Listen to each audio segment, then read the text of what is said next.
This is the place. Okay, you can do this. You can do this.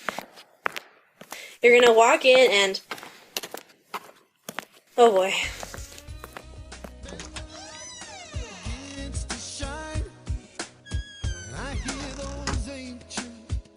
What can I get you? Hi, is the owner around? Sure thing, let me get him. Someone here to see you.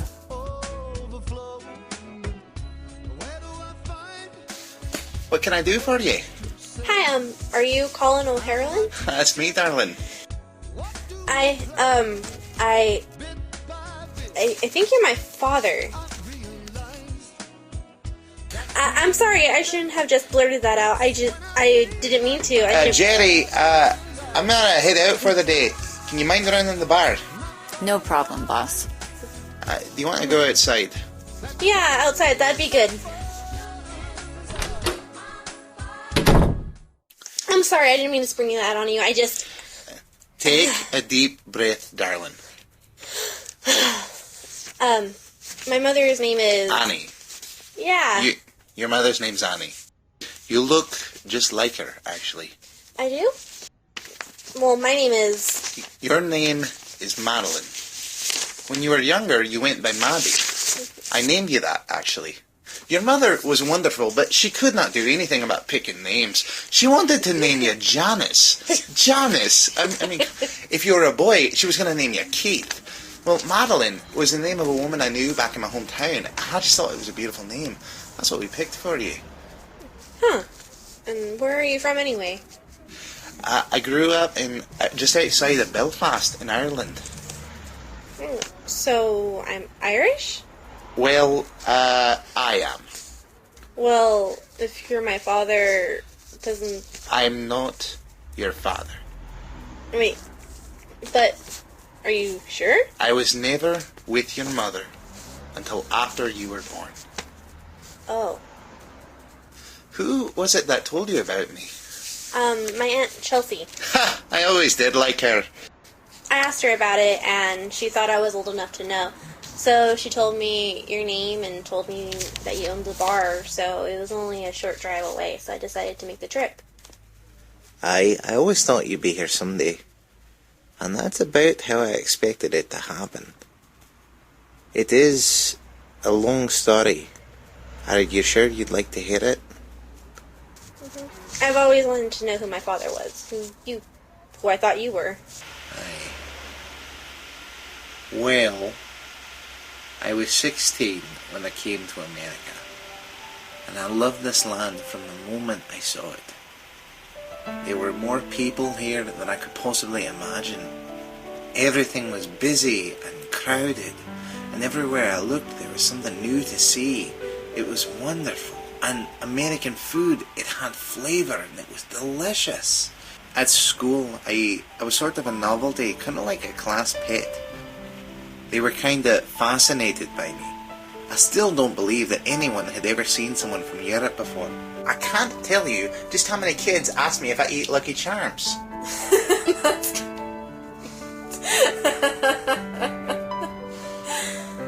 I knew that Annie was different. From the first moment I laid eyes on her, she was the most beautiful girl I'd ever seen in my life. I saw her and it was like looking at an angel.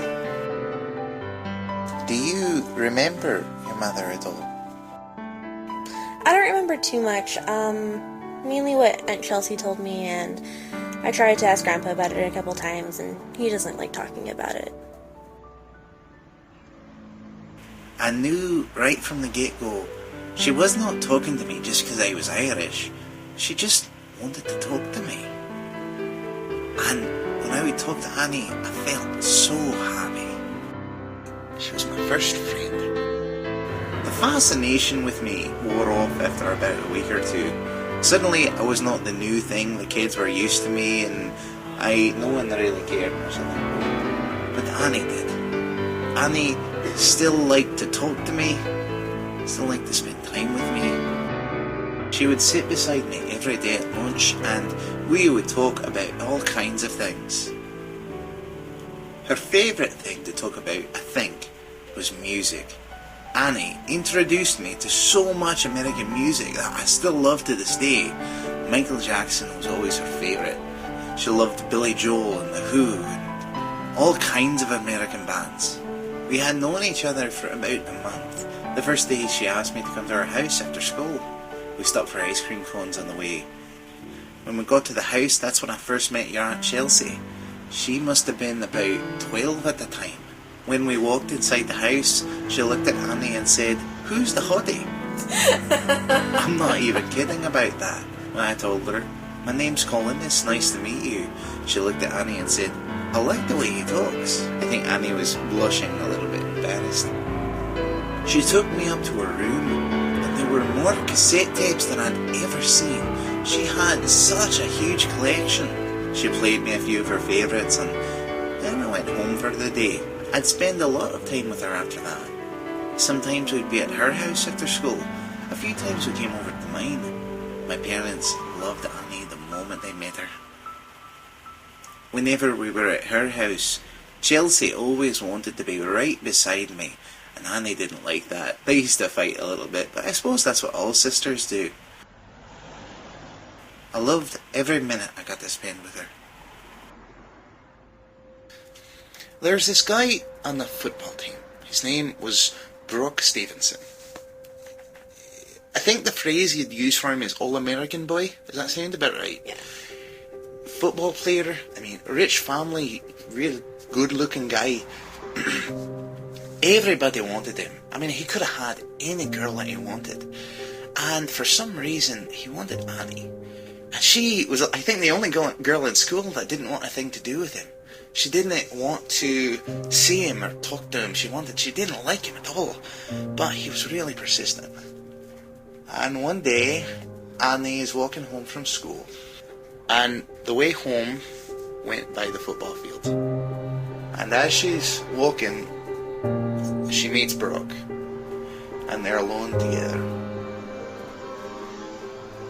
She called me that night and asked me to come right down to the school. She told me where she was and told me what had happened. And she was beside herself. She was so upset about what happened.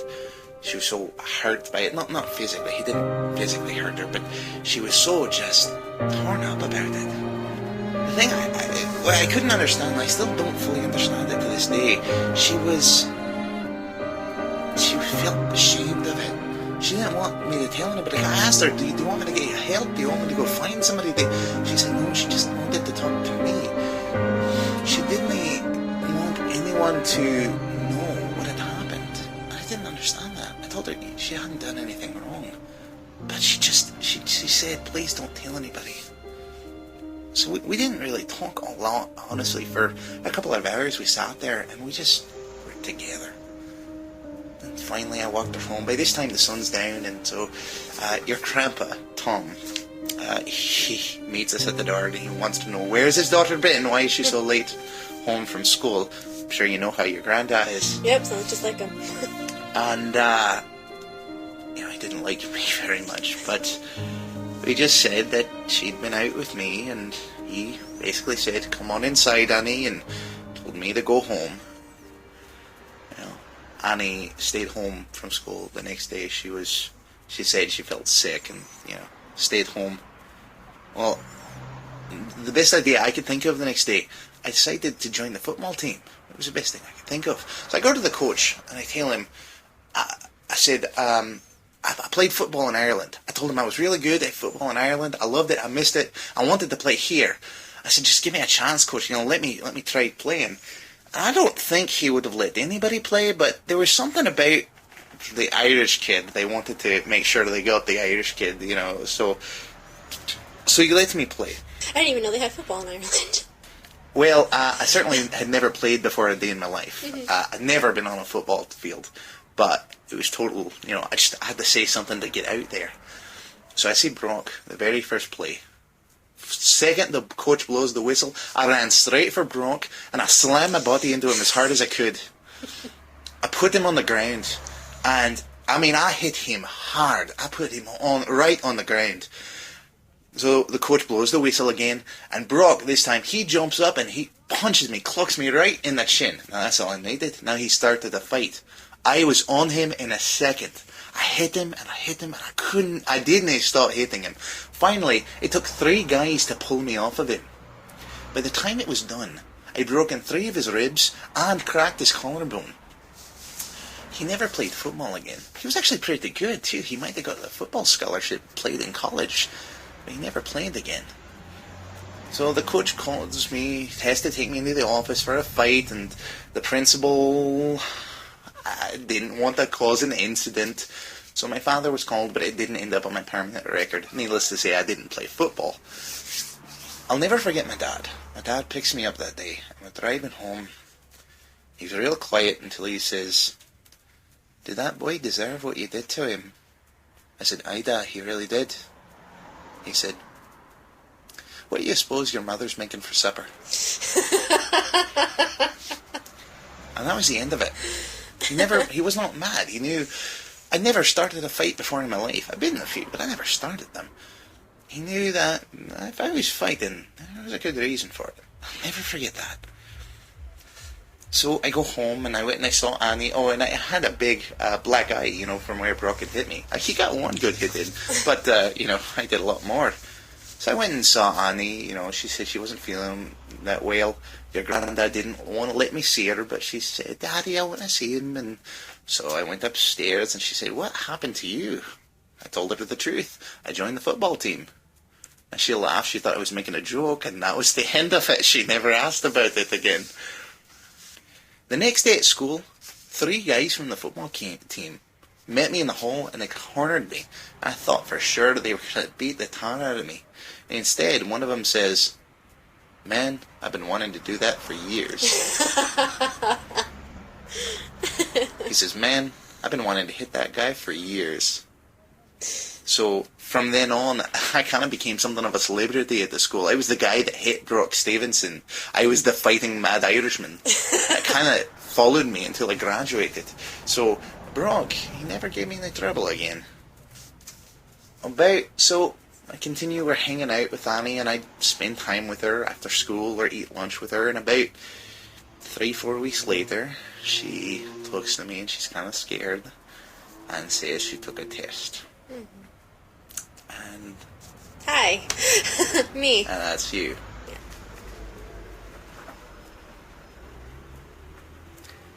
As sad and as awful as it was what happened to her, as soon as she found out she was pregnant, it was like all of that just went away. There was never a moment that she was sad or upset. She was so excited. She had the biggest smile I'd ever seen on her face when she told me, "I'm gonna be a mummy." That was such a beautiful smile when she told me that. She didn't regret it for a moment. She never regretted you. She was so happy that you were coming. See, I didn't really know what to say. What you say when your best friend in high school tells you she's pregnant, but I didn't have to say anything.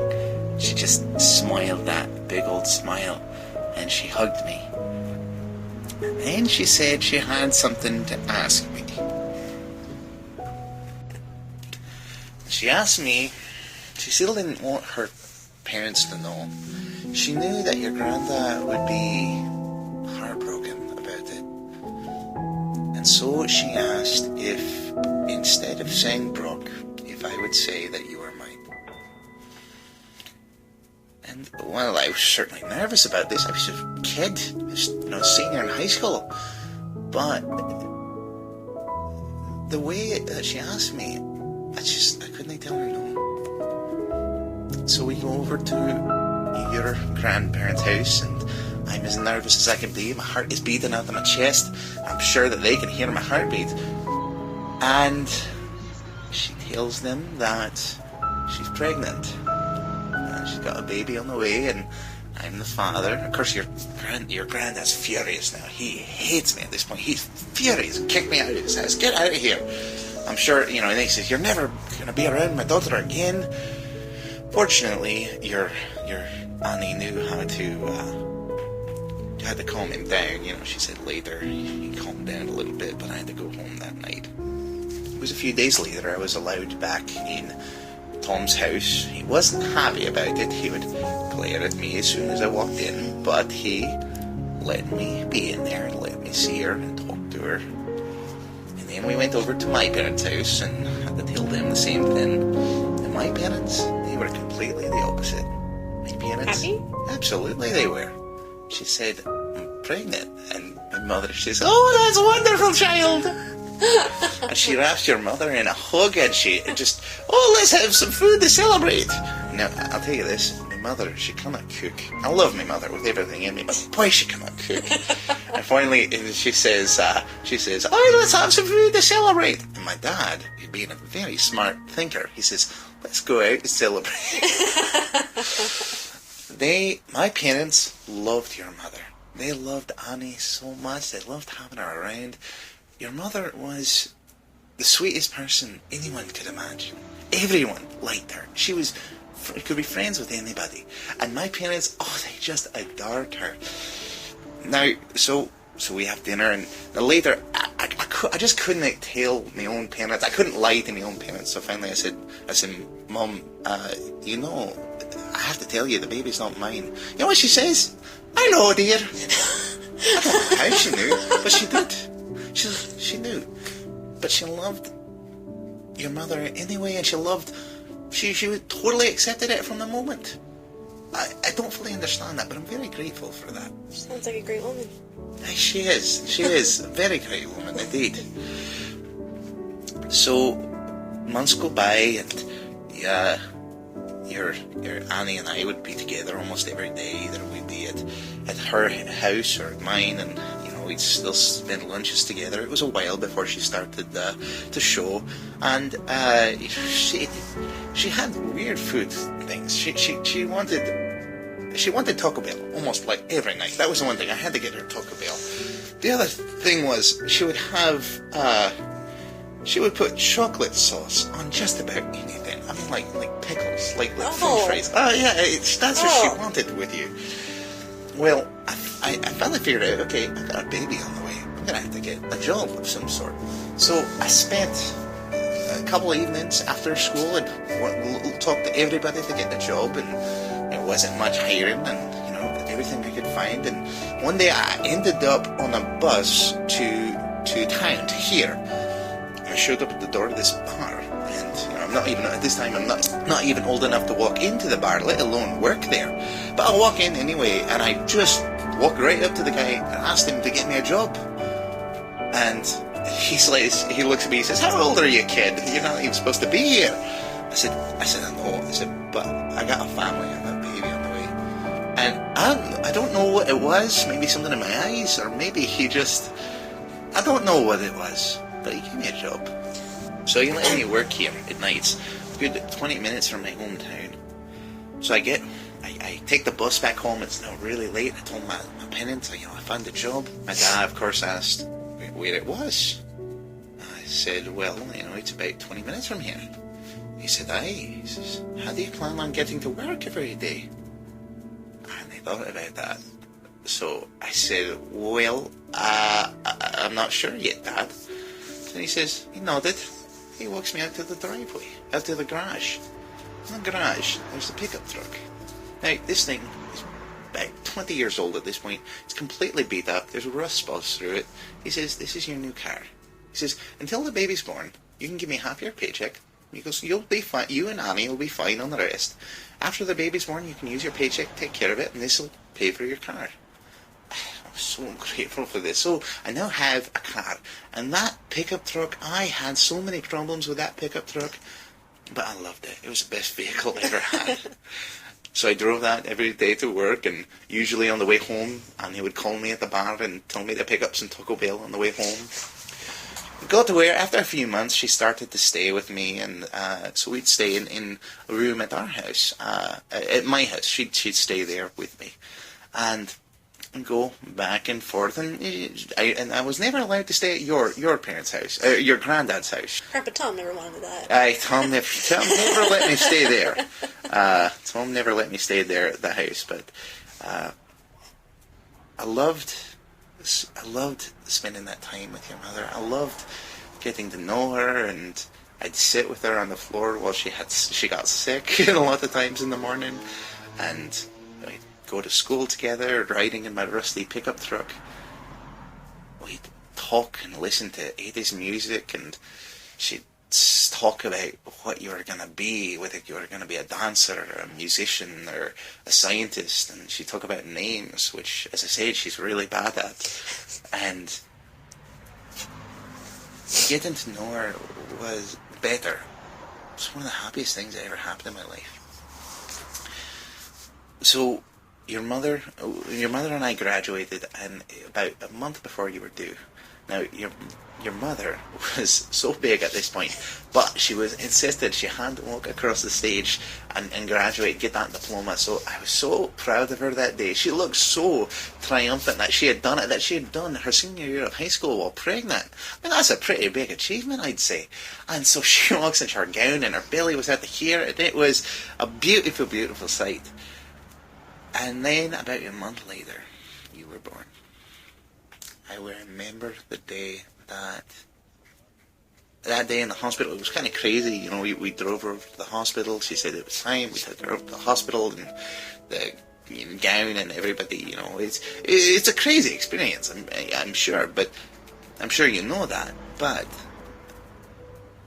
the moment you were born, I got to be the first one to hold you. I got to be the first one to look at your beautiful big eyes. I was in love with you from the moment I saw you. And your mother, she was so happy, and we were, in every sense, we were a family. And then I was as happy as could be. From the time you were born, we moved into my house. She didn't really stay with your grandparents anymore. And you would go over there quite a lot. We'd go over there and see them. And as strict as your granddad was, and as much as he didn't like me, there was nothing quite like seeing your Grandpa Tom light up the way he holds you. When he saw you as a baby, he absolutely loved you. He as much as any of us did. We all did. We all loved you. Just like you were wonderful. Everybody loved you. Oh, and my parents, oh my goodness, my mother would get so excited when she'd hold you. I want to hold the little baby. And she'd hold you. I know, it's my turn to hold the baby. You know, when my mother wants something, you don't really stop her.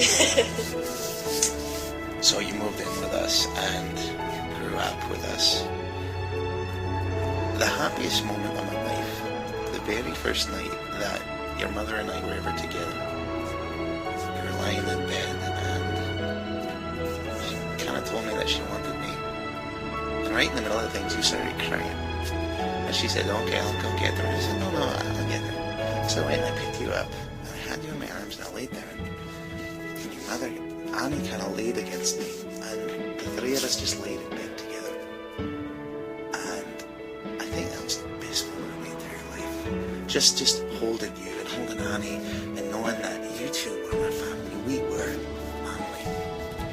So I continued to work at the bar, and I drive, into there every shift. College was kind of out of the question, so I got a little more hours, and my mother would take care of you, and she'd watch Barney, which I was not a big fan of, the Purple Dinosaur. And I did like Sesame Street, though. She'd watch Sesame Street, baking Cheerios, and change diapers. Of course, by the way, I didn't tell you, my room was painted like a dark blue, and this is not a good room colour for a baby, she would tell me. So she decided we were going to paint it bright yellow. So we painted the room. Is that why I hate yellow now? I could be. I don't know about that. I never thought of that. So we painted the room, put a crib, the whole deal.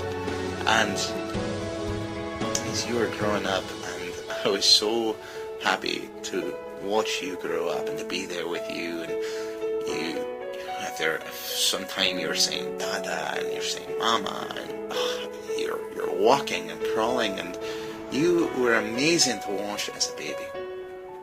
And everybody, as I said, everybody loved you. When we'd be at my house,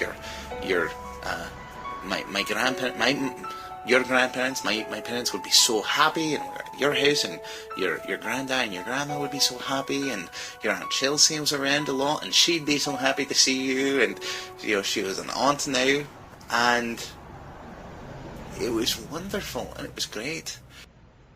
He didn't have a beard back then. That's right, I knew you'd remember that. I know you remember me somewhere in there. Those were very happy times. So, this one night, you were about 3, and we're sitting, I'd come home from the bar, and your mother really wanted Taco Bell.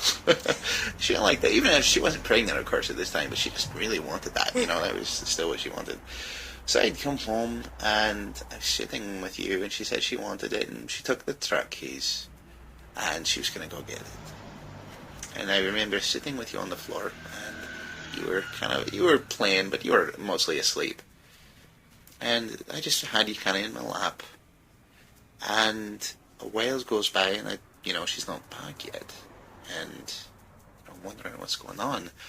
And finally, of course, this is before cell phones, so I couldn't, call her like I could, today. What's going on? Where is she? And after a while, I'm wondering more, and I finally called Tom. I say, is she over there? No, he doesn't know where she is. That's when I got the phone call. That's when they told me about the accident. She'd barely gotten 3 blocks away. I was heartbroken. And I knew you weren't going to fully understand that. You weren't going to understand what happened. I remember I just held you that night. I just held you.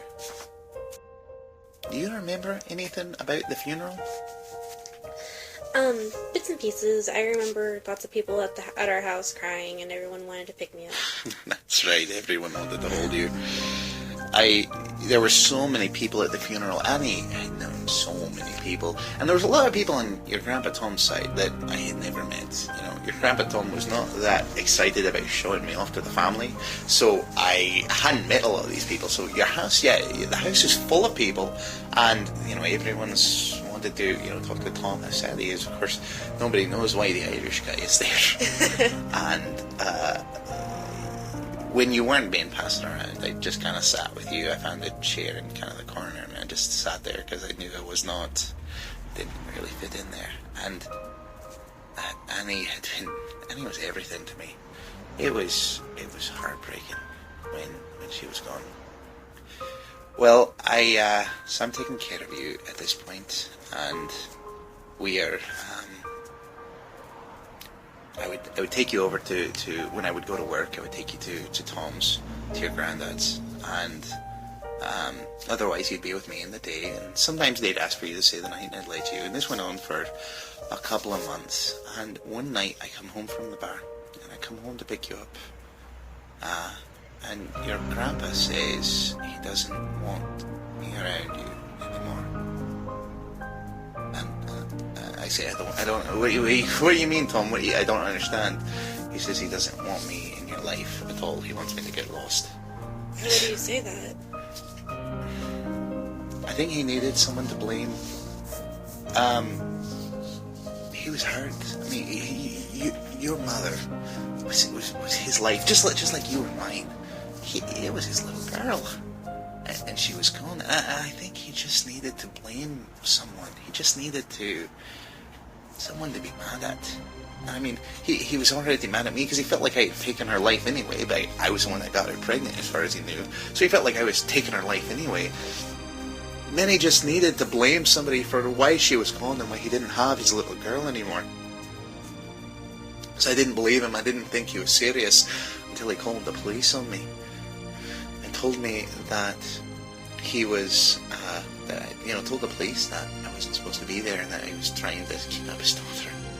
Now, you heard this, you heard the sirens, and you came out and you were crying. You wanted to be with me. I was, you know, I was your dad, as far as you were crying, and he just held you inside the door, and he wouldn't let you come out and see me. I missed you. Aye, you did. So he never let me see you after that. I kept trying. I mean, I kept trying to. I would come back. I'd try to pick you up. I thought, okay, maybe, you know, he'll be better the next day. So I came the next day. He's still upset. Wouldn't let me have you. This went on for a couple of days. And I figured, because every time I would see you, I could see you through the window or in the doorway, and I see her crying. I don't want to make you upset. I wanted to see you. I mean, I was heartbroken that I couldn't see you. The thing about it was, Annie had asked me not to tell anybody about your real father. And I didn't know how far your grandpa was going to go with this. So if they'd have ever, if he ever wanted to fight for custody, what if they did a paternity test? What if they did a test? I couldn't prove that I was your father. That had been something she'd asked. She asked me not to tell anybody. So how could I, when she was gone, how could I let people know that I wasn't your father? I felt like there was nothing I could do. So I kept begging and pleading to let me come see her.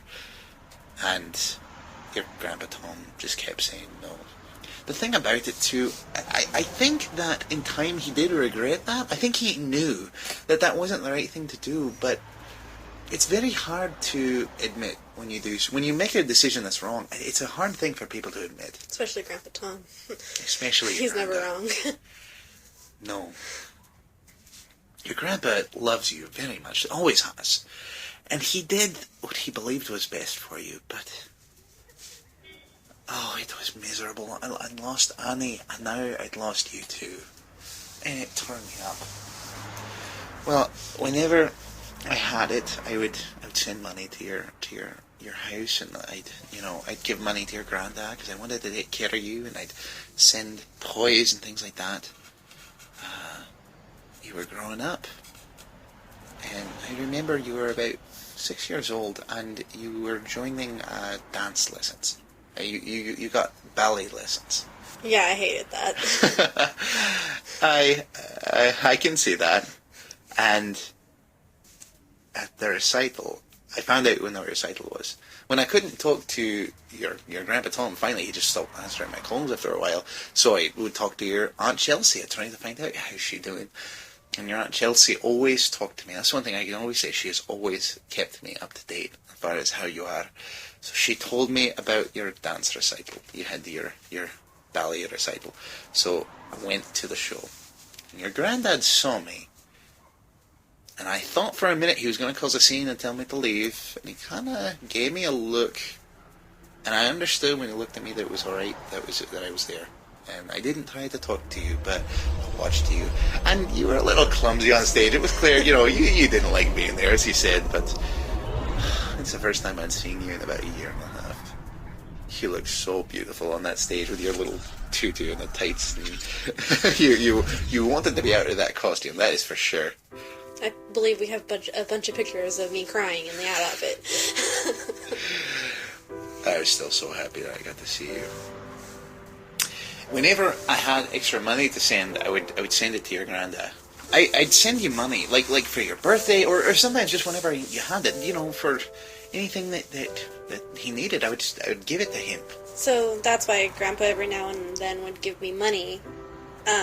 He has for as long as I can remember, just at random times, and I would always ask who it was from and why, and he just said that someone wanted me to have it, and that was you. It was.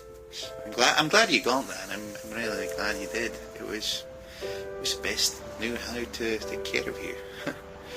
So your Aunt Chelsea would tell me about your parties, and she'd send me photos of you. I have a whole album full of your photos over the years, and she'd tell me how you were doing and let me know about the events. So I got to see some of your soccer games and your promotion from 5th grade to 6th grade. It's not really a graduation, but it was a promotion, and I get to watch you kind of from afar. I was always in the crowd, but every chance I had to be there, I was there.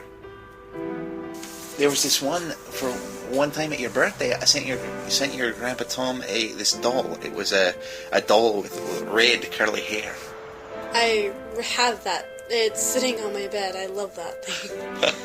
I'm very glad you do. All this time, of course, I've been working here at the bar until about 5-6 years ago. The owner decided one day he was tired of it. He was tired of the headache, and he decided to sell it to me. That's how I got my bar. I remember your high school graduation. I was there, and you were wearing that gown, and you were just like beaming. I mean, clearly you were so proud to be there, and I had never been more proud of you or anybody in my whole life. I was so proud to see you walking and getting your diploma. It was just, that's the best feeling, I think, to watch you had that. My parents, by the way, they ask about you all the time. They adore you. I mean, even still, they ask how you're doing. They love, they loved you as a little one. They missed you just as much as I did. I feel bad that I don't remember you up until now. You were very little when this happened. And you should not feel bad at all. You were a child when all this happened. I haven't been in your life for 17 years. It's been a long time. It's too long, in my opinion. But you shouldn't feel bad at all. Why didn't you try to ever get in touch with me when I turned 18? I mean... I didn't know what your granddad had told you about me. I didn't know if they told you I was someone bad, or if they told you there was no... I didn't know what you'd said. What they had said to you. And I didn't want to... I didn't know. I didn't know what you were told or what you knew, or if you knew anything at all. And I thought that if I came to you and you thought I was someone bad, you'd never want to see me. I didn't know what to do. I just thought about it. I think about you every day. I didn't know how to... I just didn't know. Yeah, he never told me anything about you. I asked him countless times when I was growing up, but he never told me anything. Look, I know that I'm not your father, and I'm certainly, you've been doing fine on your own all this time. I'm certainly not about to tell you what to do. But the man who is your father, Brock, he's not a good man. And I would not... I hope you don't try to find him, because you're not going to like what you find there. And I'm not your father. I'm not your blood, your relative. But I do care about you. I have been in love with you from the moment I laid eyes upon you. I have thought of you as mine my entire life. And you do have a family with me. With me, with my mom, with my dad. They love you just as much as I do. They still talk about you. We have your photos on our mantle. If you want to get to know us, all of us, we'd... And you know what? I think I'd really like that. Thank you for everything. I'm glad I got to see you, Maddie. It's been too long.